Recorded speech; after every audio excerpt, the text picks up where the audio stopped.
I'm Dr. Daniel Kantor, Neurology in Real Time, and I'm so happy to be joined here by Sam Greenberg from MS4MS. Sam, thank you so much for joining us. Before we start, can you just tell us what MS4MS is? Yeah, thanks, Dr. Kantor. It's an honor to be here. I appreciate your time and inviting me to help spread the word about our organization, our mission, and just give people with MS another resource and support system. So MS4MS, as you mentioned, it stands for Mission Stadiums for Multiple Sclerosis. I started this organization in 2011 when I was actually going into my senior year of college at the time in Connecticut. My grandmother had MS. She passed away several years ago, but I wanted to start something in her honor. And I've always loved sports, and I wanted to use sports as a platform to raise awareness and raise funds to help advance MS research, as well as supporting families and individuals directly affected from MS. So we've grown pretty significantly over the last 3 or 4 years. For the first 6 or so years, I've kind of kept the organization afloat and slowly growing. And I'm really excited with the impact that we've been able to make over the last several years and where we're headed moving forward to just help more people with MS and help create new approaches to help treat it and whatever the researchers can find to support those with MS. So really excited to help share the story and support in any way for the MS community. Sports are so important, and they're so important in people's development. I got to tell you, when I was a residency director, I would give people an advantage if they had a sports history. Like if they were on a team, it told me they had leadership, it told me they knew teamwork, it told me all these sorts of things. People in sports teams, though, sometimes can be a little bit like sparring political parties, right? They can get very tribal. Have you seen that be a problem in what you're trying to do, or do you see it as a way of bringing the two teams together? It's been more of a way to bring people together, and it's an opportunity to bring a passion for a lot of people and what they enjoy on a personal level, and use it to raise awareness and create more good in the world more than anything. So it's been a way for people as a distraction from their MS to connect with an organization that's using sports and entertainment as a way to raise awareness. And people have kind of rallied behind what our mission is, and they go to games wearing orange, or they do something on their own and get a bunch of family and friends to raise awareness at a sports game. And it's creating an environment, an atmosphere that's bigger than just going to a game all of a sudden. It's a way to wear, MS awareness, on your back as a kind of a badge of honor, and do so in a fun and interactive type of way.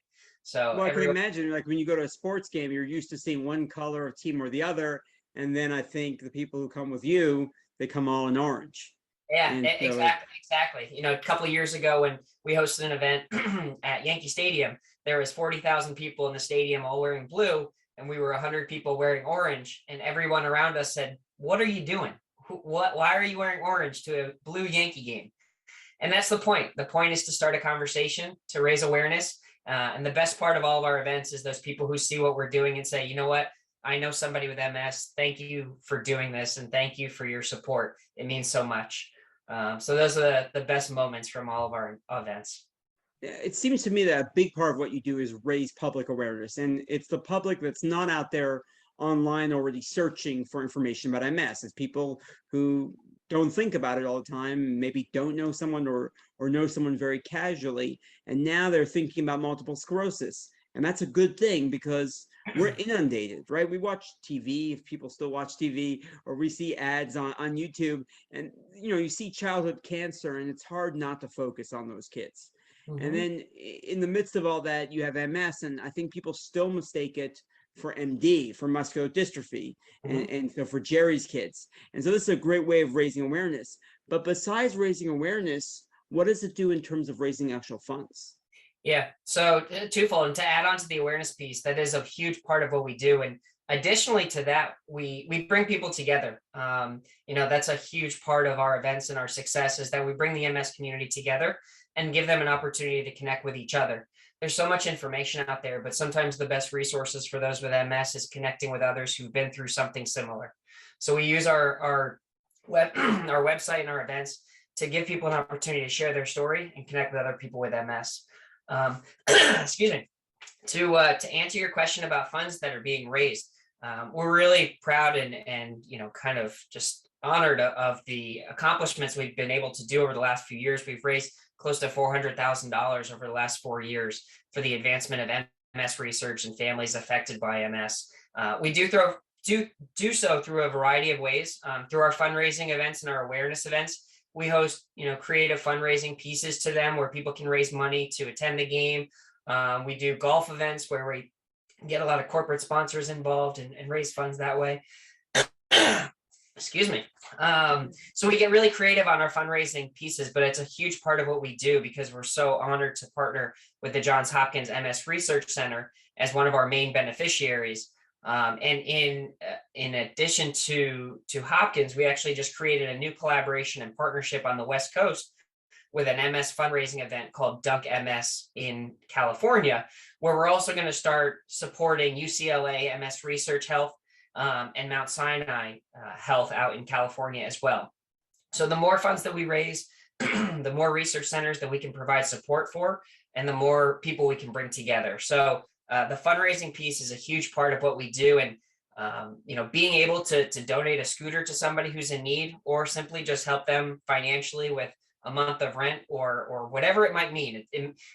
Support means something different to everybody. And we want to make sure that we're addressing all of those issues to the best that we can. So if a person with multiple sclerosis has a need that they can't find filled elsewhere, they've gone spoken to their physician, they've spoken to some of the bigger nonprofits, what can they do? Yeah, we welcome people to reach out directly to us, and we will do the very best of our ability to help in any way we can. We would never make promises to say we're going to give this amount to everybody. We hope we can one day. But the reality is we're doing everything in our power to raise as much funds as possible to help as many people as we can. So we do have a process in place to make sure that people who are in need of assistance or funds or scooters or whatever it might be are addressed. And sometimes finances aren't the way to help people. It's more so being a resource for them. If they're having trouble applying for disability, or they're having trouble connecting with a local doctor, those are the additional resources that we like to provide and make sure that it's not just cutting somebody a check and being done with it, because just like MS, you can't just, snap your fingers and it's gone. You're going to have new issues next month, and our team wants to be there to help people along the way. How big is your team? So we have about 14 internal team members, and now our advisory board is 10 people. So it's all a group of volunteers. There's a few people who are part-time employees of the organization now, but no one is a full-time employee. We are actually really proud of the fact that we're just growing this grassroots, and everyone basically has a full-time job, and their passion is with MS4MS on the side. And we're growing it as organically as possible to make sure that the funds that are being raised are going to the people who need it most, which are those with MS. So we're really proud of how we've been growing it, and we're just slowly kind of growing it more and more each day. Anything surprised you? What's been the biggest surprise throughout the years? Oh man, the biggest surprise is how, when they learn about what we're doing and how we're helping people, it's people with MS who are coming out and saying, thank you so much. I haven't had this opportunity to connect with others in this way before. Using sports and entertainment as a platform has brought a unique type of people together in a way where they're letting their guard down a little bit to share their story and be vulnerable to connect with others. So I don't know if that would say it has surprised me, but more so it's been a pleasant surprise to see the impact that our organization has made on everyday people who maybe are dealing with MS on their own, who haven't wanted to talk about it in years. And we have 40 plus stories of MS warriors on our website. And each one has had their own journey, but almost all of them, after they finish writing and say, that was so therapeutic, and I would never have done it if I didn't connect with your organization. So that's been a really pleasant surprise to see that type of impact as well. It strikes me that you're a very good grandson. This sounds like at a time when most people are, worried about other things in college, whether it's academics or partying, you were starting a nonprofit, and you really have have created this as a legacy to your grandmother. So I thank you so much for what you're doing for the MS community. And I know that the entire MS community thanks you. On behalf of Real Time Neurology with Partnership for Care, I'd like to thank you, Sam, so much for joining us with MS4MS. Thank you so much, Dr. Kantor. I really appreciate the time and kind words. It's just been my pleasure to support the MS community. The amount of people that I've come across who are just amazing people, and you know, they didn't ask to be diagnosed with MS, but they have taken a determination and a positive mindset towards fighting it that only makes me want to help them more. And I couldn't be more proud to do so. Thank you. And thank you to you at home. Thank you.